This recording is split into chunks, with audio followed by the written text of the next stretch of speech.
Dudes and dudettes, how are you guys? This is Chazzy and welcome to a very nostalgic video here on this channel because I'm going to be talking about something that I don't think I have ever even mentioned at all on this channel. If I have, it was many years ago, back when I still recorded videos talking about the sport that I'm going to be getting into today. But there's a little bit of a controversy because in the United States where I grew up it's called soccer, but literally everywhere else in the world it's called football, so I really don't know. I'm just going to call it like soccer slash football, you know, to try to appeal to both audiences here. But anyway, the way that I got into this sport was quite something, you know, and it actually happened back in 2009. And funny story, guys, what I'm going to talk about today is something that happened that completely defined the way that I view sports in general and made me become a really big fan of soccer slash football, okay? Now, I have been to a stadium to see this sport about, I do believe it was 3 or 4 times, you know, I actually don't remember. There were 3 matches, there was one in the, 4 times, okay, so a grand total of 4 times across 2009 and 2010, and then after that, you know, the tickets started to get a little bit too expensive, and then there were a lot of organized fights within the supporters, the clubs, you know, so me and my dad, we just stopped going, and I'm actually considered to be a left-footed, is the expression left foot or right footed? Somebody who's very lucky, you know, because every single match that I've gone to in person in a stadium, my team, which is Fluminense here in Brazil, my team has either won or drawn, so I have never seen in person a loss, so I'm considered to be pretty lucky among some of my friends and family members. Now here's the thing, when I moved back to Brazil from the United States, I really had no idea how many sports worked, you know, I wasn't really a sports buff, you know, all I wanted to do was just play video games all day, you know, and watch movies and TV shows, so I didn't really have a sports bone in my body. Today, of course, if you watch my channel, you know that I am the complete opposite, you know, I do a lot of football or soccer related content, basketball as of recently. I'm going to be starting to get into hockey later, you know, so I am very complex and open-minded now when it comes to sports. But when I moved back to Brazil in 2009, I didn't really like any sport at all, but of course soccer slash football is the most prominent sport here in this country, you know. And in case you guys don't know, the Brazilian national team is actually the national team with the most amount of World Cup victories in history. You know, we have 5. And now here's the thing, Brazilian soccer or football has been getting a lot different in recent years. It started to become very hard to watch actually because it's kind of lame, you know, it gets a little boring, and like the players have the same habits of throwing themselves all over the place, like Neymar, for example, you know, there's really not much emotion anymore behind the sport here. So it's been getting really tough to watch, you know, it kind of sucks now. It used to be a lot better a few years ago when we had a bigger name players, but when I came back here, it was actually really good, you know, it was really interesting to watch, and we were actually getting to see some really good up-and-coming players, like for example Neymar, you know. I was there when Neymar started his career. I remember seeing him as a scrawny little kid starting to play for Santos, you know, and I actually followed his career, him getting better and better, and then eventually being drafted to the Brazil national team and then moving to Barcelona, you know, and today he's in PSG. And it was crazy to see him starting off, you know, it was really awesome, and I started to watch it influenced by my father, you know, he taught me to support Fluminense, which is also his team since when he was a kid, so it was a no-brainer for him to make me support the same team as him, you know, it doesn't make sense, and I'm glad he did, you know, and we actually saw 2 different titles together, you know, it was really nice. But anyway, I'm getting off topic. Let me talk about the very first time that I ever went to a soccer or football stadium. Now, it was in 2009, although I do not remember exactly when, I don't remember the month, but I came back to Brazil in June. I think we probably went a few months after that, you know, but it was a match, it was Fluminense against, we say Altético-PR, you know, Atlético-Paranaense, maybe the pronunciation there, and Fluminense was in a pretty tough position, you know, in 2009 because we were almost being delegated, or is it relegated? I always confuse these 2 expressions. The one that means you going down to the 2nd tier league in your country, you know. We were really in a bad phase, we weren't playing really well, but then we got a new player by the name of Fred, you know, who actually came back recently, and he's playing really well, and he was really the key that we were missing. He was the missing piece in our attack because he was a crazy goal scorer, man. He was scoring goal after goal after goal in every single game, and he, up until that point, had scored 9 goals in 9 games, you know, so that's about 1 goal per game. Now, in this one here, it was special, you know, because we were in the Fluminense was trying really hard to not fall back into the 2nd league, so we had to win all of the games that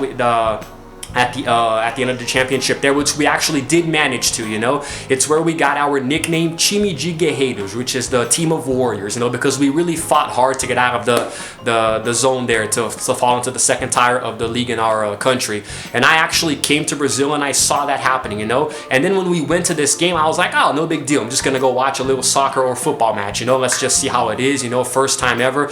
But I was there, man, and it happened at night, so there was a really good atmosphere, you know. A lot of people, we're talking about tens of thousands of people, you know, screaming, not screaming, but, you know, showing their support and their love for the club, you know. And then there were not exactly fireworks, but something that we call pó de arroz, which is like when you're throwing powder in the air, you know, something that symbolizes our team's history, you know. So I saw the whole thing happening, you know, people chanting for players' names and all of that. So now here's the thing, there was a very turning point in the match because the very first goal happened soon, and it was actually by Fred, you know. It was his 10th goal in his 10th match, you know, at that point, and man, I remember that goal like it was yesterday.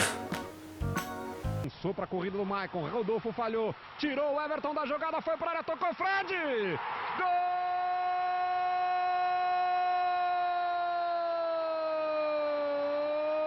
do Fluminense!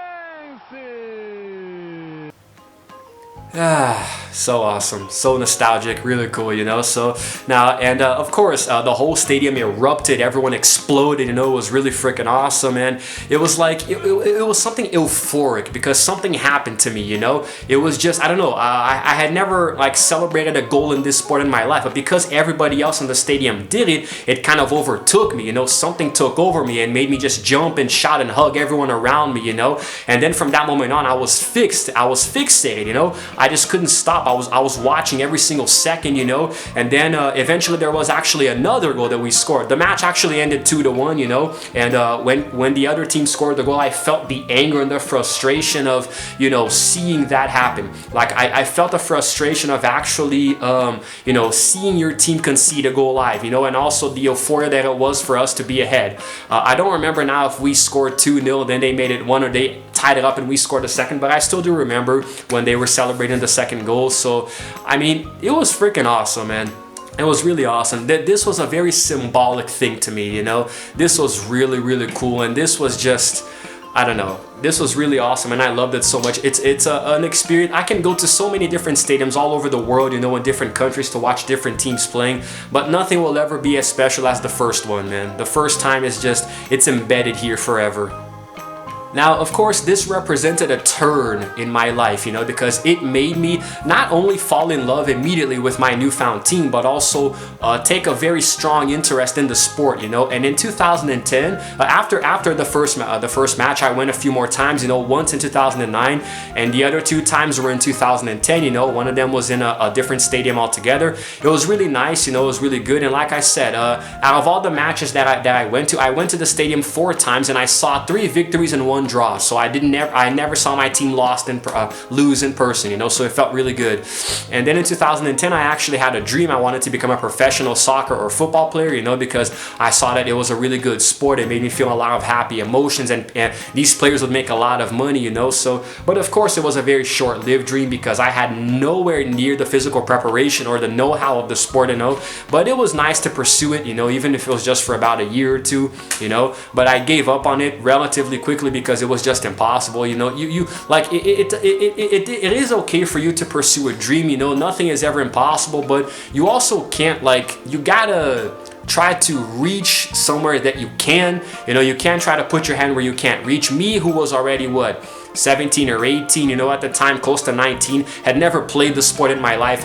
There was no way for me to try to now become a professional athlete because I had no idea how hard this sport really was, you know. I thought it was easy looking at it and seeing the guys play. But anyway, I'm actually glad I gave up on it because it was just embarrassing, honestly, you know. Everyone around me must have thought I was dumb or something.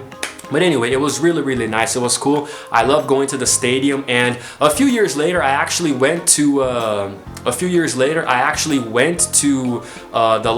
Laranjeiras, you know, where actually the team trains, you know. This was in 2011, so, but a lot of the same players from 2009 were still there, so it was really fun to see. I'm actually going to show you guys a little clip right here of me there, you know, filming the players running around and stuff.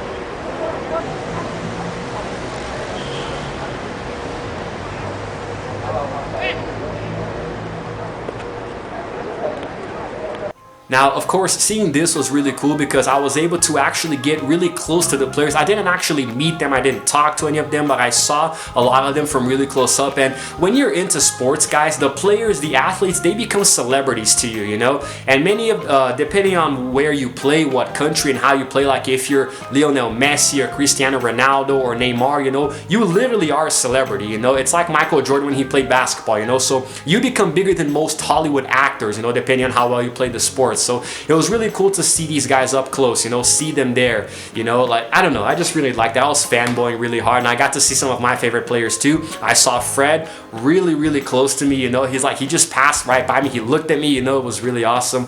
I love that guy, man. I really love Fred. I will never forget this first experience of going to a stadium, man. It was life-changing.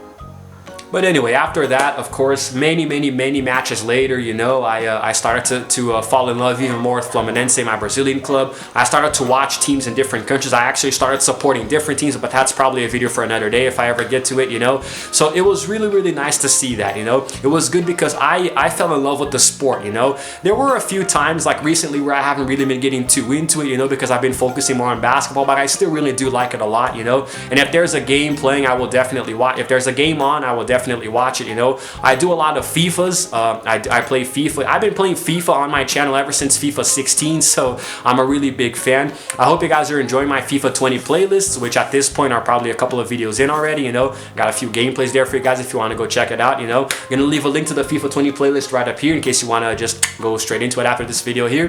And that's it, guys. That's all I wanted to say, you know. Wanted to give you a little backstory of how this was, you know, and my fall and ascendancy into the sport. I fell into it, you know, quite literally. I went to a stadium, and since then I have never looked back. You know, I love this sport so much, and I really enjoy playing it on my channel. It's a lot of fun.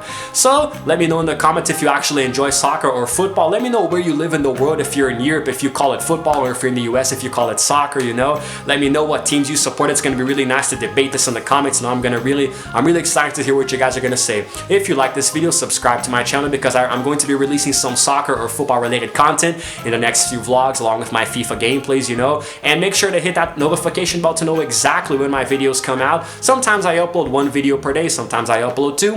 It depends on my mood and what I've been doing, so I hope you guys are going to be enjoying that too. And until then, guys, this is Chazzy signing out for now, and as always, I will see you guys in the next video.